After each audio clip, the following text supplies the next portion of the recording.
Jom kita kenali profil unik guru generasi Y dan apa sebenarnya kehebatan mereka. Jadi, apa sebenarnya superpower cikgu-cikgu zaman sekarang ni? Jom kita tengok.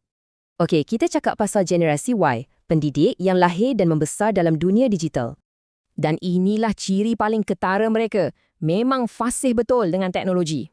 Ini dia senarai kekuatan utama mereka. Satu gabungan kemahiran yang memang mantap.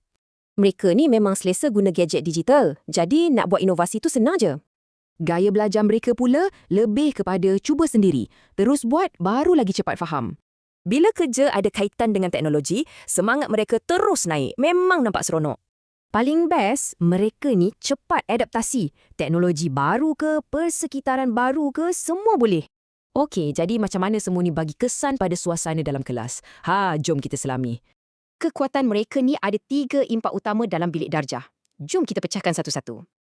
Pertama sekali, kelas jadi lebih interaktif. Pelajar pun tak adalah bosan, kan? Kedua, mereka ajar pelajar untuk jadi mahir teknologi juga. Satu kemahiran yang sangat penting. Hasilnya, bilik darjah rasa lebih hidup dan kena dengan dunia digital pelajar sekarang.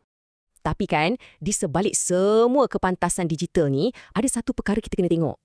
Kita boleh nampak beza antara kelajuan kerja digital dengan cara mereka buat keputusan besar. Untuk keputusan penting, mereka lebih suka bincang dulu, minta pendapat rakan-rakan atau mentor.